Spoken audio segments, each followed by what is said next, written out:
Hello students, in today's class we are going to see 6th standard English lesson number 2.1, that is a water drop. So in this video we are going to see question answer this chapter. So let's start. Already इसके पहले के chapters and question answers के videos already uploaded हैं, आप playlist check कर सकते हो। मराठी का भी जो आपका न्यू सिलेबस है उसका भी अलग से प्लेलिस्ट है, उसमें आप देख सकते हो। और कोई अगर आपको चाहिए तो कमेंट बताओ। Okay, so let's start. I will explain in English and Hindi also in detail. Listen and recite. I wondered how a water drop up in the sky, a shiny bead just floating way up high. The clouds were soft like cotton, I could see. It felt like they were playing games with glee. Means, see, one more thing is there. Hard words meaning. Bead means a small drop of liquid or water. Bead का मतलब यहाँ पे क्या है, एक छोटी सी बूंद liquid या वाटर की। ग्ली मीन्स ग्रेट डिलाइट और फीलिंग वेरी जॉयफुल, मतलब ऐसी फीलिंग जो बहुत ही खुशी दे, joyful. Trickled means to flow in a thin stream, पतली धारा और फ्लो में बहना, वो होता है trickled. Okay, so I wondered how a water drop up in the sky means here the rainwater reaches the ground and slowly flows through the soil. Okay.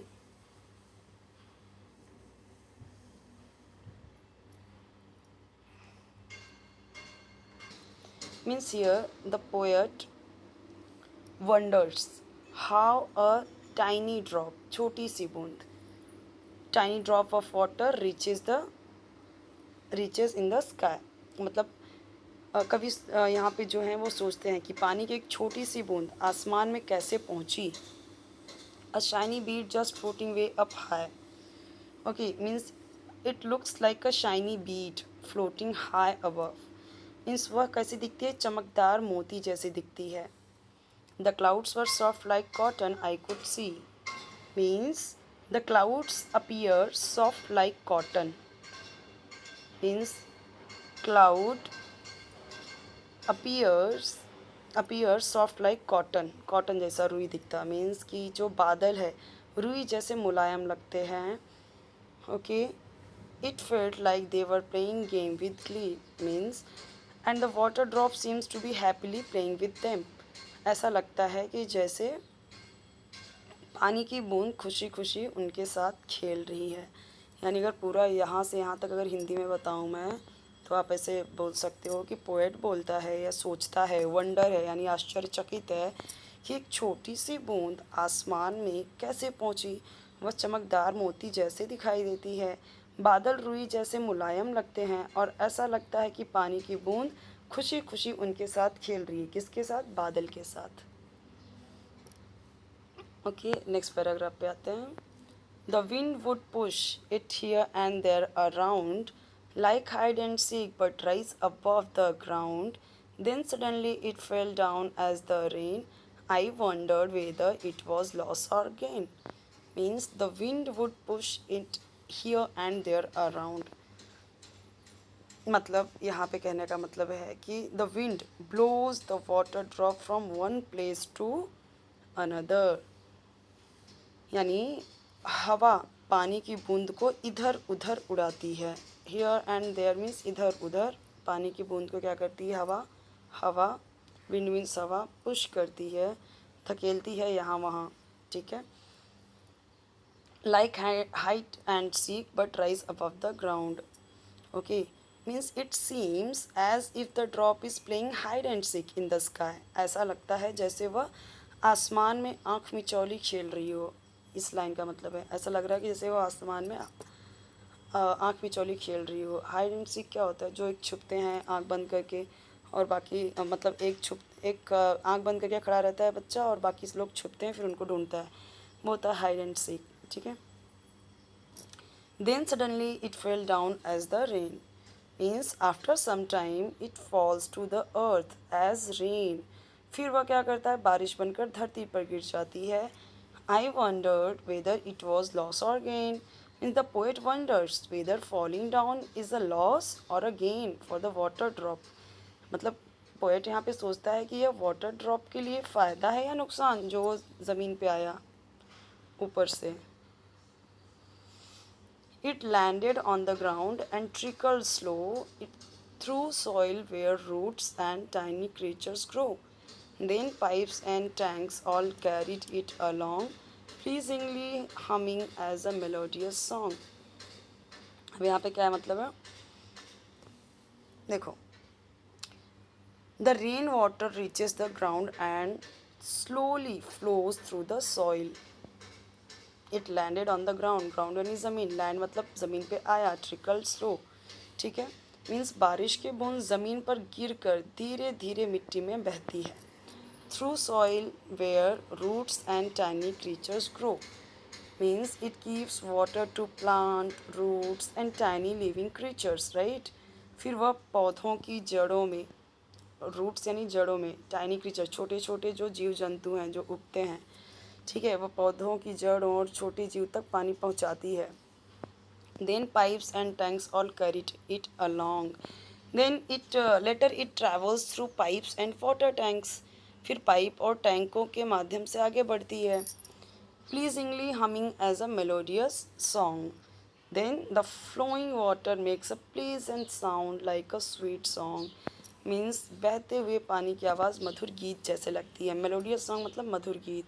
Humming मतलब जो हम मतलब प्लीजिंगली हमिंग मीन्स कि इसका मतलब है कि जो हमिंग की साउंड मतलब आवाज़ है. हमिंग मतलब एक आवाज़ है.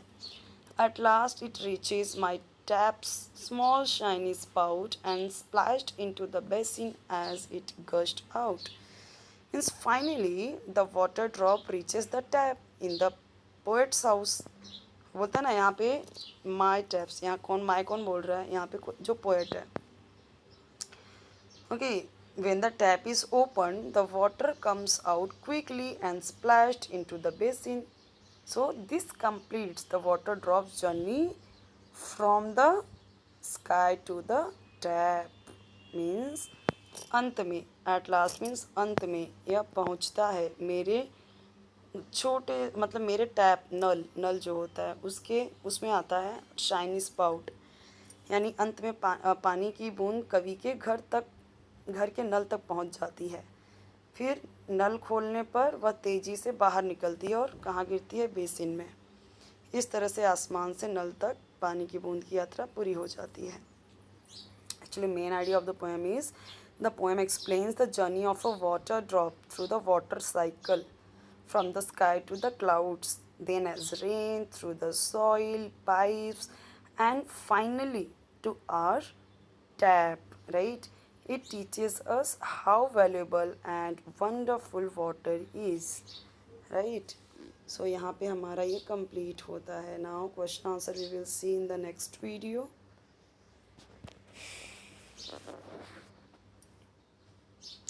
True or false, you have to do it. The poem describes the water drop turning into rain. Poem describe करता है वाटर ड्रॉप को टर्निंग इनटू रेन. रेन में जो टर्न हो रहा है. The water drop stayed in the sky for ever. After it fail the water travel through soil and pipes. तो ये कौन सा ट्रू है कौन सा फॉल्स है वो आपको बताना है. Match the following. तो ये आपको मैच करना है. ये सब का क्वेश्चन आंसर मैं बताऊँगी नेक्स्ट वीडियो में. Find and right the pairs of rhyming word from the poem. ये आपको देखो राइमिंग वर्ड कहाँ से मिलेगा वो मैं आपको बता देती हूँ, आपको सिखा देती हूँ. मैंने हर वीडियो में बताया हुआ है पोएम की वीडियो में. जैसे ये स्काई है, स्काई हाई, ये दोनों राइमिंग वर्ड है. देन सी ग्ली, ये राइमिंग पेयर है. अराउंड ग्राउंड क्या है, ये दोनों rhyming pair. Rain gain rhyming pair. Slow grow along song साथ में. स्पाउट आउट तो इन दोनों का है, इन दोनों का है, इन दोनों का है. अभी ये तो आप ढूंढ ही सकते हो, राइट. इतना तो आप कर सकते हो, वो लिख लेना ढूंढ के. Find some other examples of simile and alliteration from the poem.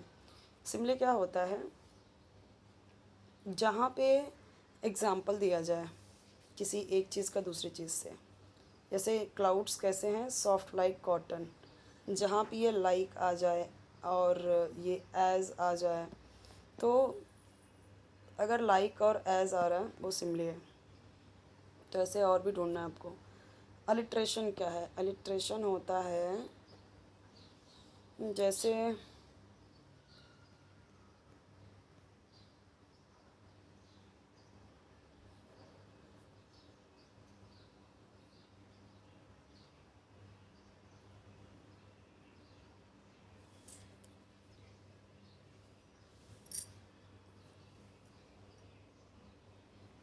जैसे वंडर्ड, तो यहाँ पे डब्ल्यू आया, यहाँ पे वेदर आया, तो ये अलिट्रेशन है। ठीक है।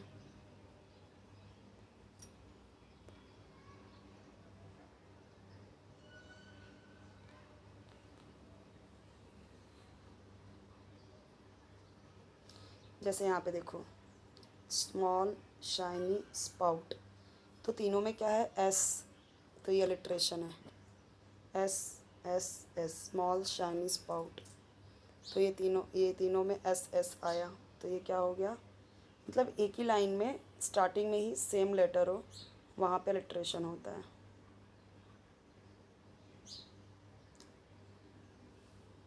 Rearrange letters and make a new words. Water, water से क्या क्या बनाया? डब्ल्यू ई टी, वेट बना दिया। फिर टी ई ए टी बना दिया। फिर R A T E rate. ठीक है, ये सब बनाया। ऐसे ही आपको बनाना है। क्लाउड से बनाना है रिच। सो ये क्लाउड, रिच, क्रिएचर, इनसे आपको बनाना है। फिर imagine that you are a rain drop, describe a journey from the cloud to ocean and back to the sky using the given hints. तो अभी देखो हिंट्स दिया हुआ है। Where do you fall, which places do you visit, how do you feel during your journey, where do you go at the end. फिर एक imaginary conversation between water and you, focusing on its usage and wastage. Observe the picture and discuss the points given below. What are the people doing, लोग क्या कर रहे हैं यहाँ पे। और सेकेंड वन दिया गया है, do you think it will be useful, how, तो वो बताना है। I can save water by, three options given है, वो लिखना है।